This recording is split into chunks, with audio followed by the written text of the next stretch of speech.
Join അപ്പൊ കുറെ ദിവസമായി ഞാൻ കുക്കിംഗ് വീഡിയോ ഒക്കെ ഇട്ടിട്ട്. അപ്പൊ ഇന്ന് മഷ്റൂം ചെറുതായിട്ട് റോസ്റ്റ് ചെയ്യാന്ന് വെച്ചാൽ മടിയായിരുന്നു.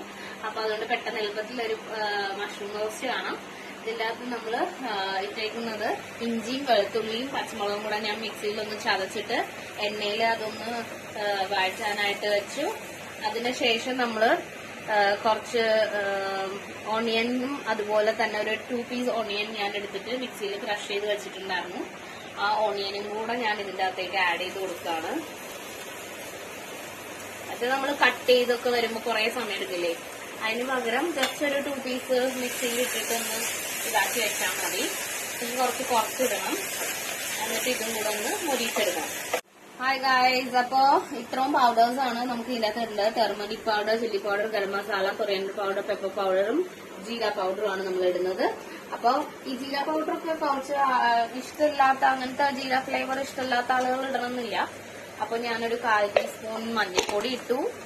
അതിന്റെ കൂടെ തന്നെ മുളക് പൊടിയും ഒരു 1/4 ടീസ്പൂൺ മുളക് പൊടി ഇട്ടു. ഗരം മസാല കുറച്ച് ഒരു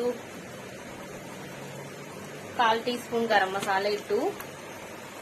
coriander powder 1/4 teaspoon coriander powder ഇട്ടു. പിന്നെ പെപ്പറാണ്, പെപ്പർ പൗഡർ അതും 1/4 ടീസ്പൂൺ ഇട്ടു. ബിക്കോസ് ഞാൻ ഒറ്റ ഒരു ചില്ലിയെ യൂസ് ചെയ്തിട്ടുണ്ടായിരുന്നുള്ളൂ. പിന്നെ ജീര പൗഡറും ഒരു പിഞ്ച് ഓഫ് ജീര പൗഡറാണ് ഞാൻ അതിന്റെ അകത്ത് ഇട്ടത്. ഇതിന്റെ കൂടെ നമുക്ക് ആഡഡ് ഒരു ഫ്ലേവർ ചേർക്കാനായിട്ട് വേണമെങ്കിൽ ചിക്കൻ മസാല ഇഷ്ടമുള്ളവർക്ക് കുറച്ച് ചിക്കൻ മസാലയും ആഡ് ചെയ്യാം. ഇതെല്ലാം കൂടെ ആഡ് ചെയ്തതിന് ശേഷം ഇത് നന്നായിട്ട് മിക്സ് ചെയ്ത് കൊടുക്കാം. ഈ മസാല നല്ലപോലെ ഒന്ന് ഫ്രൈ ആയി വന്നിട്ടുണ്ട്. അപ്പൊ ഈ മസാല ഫ്രൈ ആയി വന്നതിന് ശേഷം മാത്രം നിങ്ങൾ ലാസ്റ്റ് ടൊമാറ്റോ ആഡ് ചെയ്യാം. കാരണം അല്ലെങ്കിൽ ഈ മസാല നല്ലപോലെ നമുക്ക് മൊരിഞ്ഞ് കിട്ടില്ല. അപ്പൊ ആ മസാല മൊരിഞ്ഞ് കിട്ടാൻ വേണ്ടിയിട്ടാണ് നമ്മൾ ഏറ്റവും ലാസ്റ്റ് ഈ ടൊമാറ്റോ ഞാൻ ക്രഷ് ചെയ്ത് മിക്സിയിലാക്കി ഓൾറെഡി ഞാൻ ഗ്രേവി പോലെ ആക്കി വെച്ചിട്ടുണ്ടായിരുന്നു.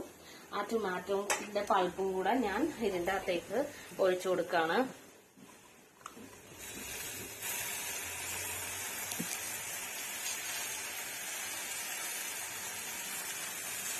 അപ്പൊ ടൊമാറ്റോ പൾപ്പും കൂടെ ഞാൻ ഇതിൽ ഒഴിച്ചു കൊടുത്തു. ഇനി അതും നല്ലപോലെ ഒന്ന് മിക്സ് ആക്കണം.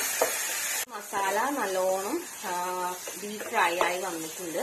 അപ്പൊ ഈ മസാലയാണ് ആക്ച്വലി മസാല നമ്മളൊരു 5 to 6 മിനിറ്റ്സ് നമ്മളിത് നല്ലപോലെ ഇത് വഴറ്റണം.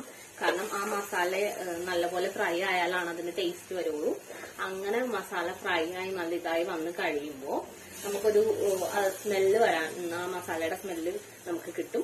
ആ സമയത്ത് അങ്ങനെ സ്മെല്ല് വരുന്ന സമയത്ത് നമ്മൾ കുറച്ച് വെള്ളം, ഒരിത്തിരി വെള്ളം കൂടെ ഇതിന്റെ കൂടെ ആഡ് ചെയ്യാം. ആ വെള്ളം ആഡ് ചെയ്തിട്ട് അത് മിക്സ് ചെയ്യാം. നല്ല പൾപ്പ് പോലെ ആയി വന്നിട്ടുണ്ട്. അപ്പൊ അതിന്റെ അകത്തേക്ക് നമ്മൾ കട്ട് ചെയ്ത് വാഷ് ചെയ്ത് വെച്ചിരിക്കുന്ന മഷ്റൂമും കൂടെ ഞാൻ ആഡ് ചെയ്യാണ്. കുറേശ്ശായിട്ട് മഷ്റൂംസ് ആഡ് ചെയ്ത് കൊടുക്കാം. നമുക്ക് വേണ്ടത്ര ക്വാണ്ടിറ്റിയിൽ മഷ്റൂംസ് ആഡ് ചെയ്ത് കൊടുക്കാം.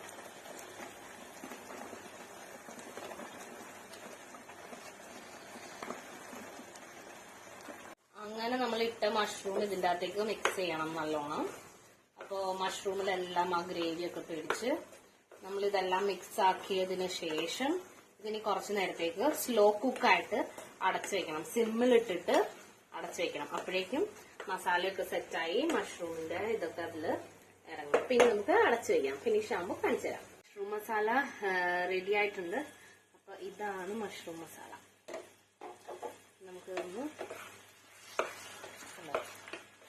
ഇങ്ങനെയായി നമ്മുടെ മഷ്റൂം മസാല. ഇനി നമുക്ക് ചപ്പാത്തിയും കൂടെ കൂട്ടിയിട്ട് ഇത് കഴിക്കാം.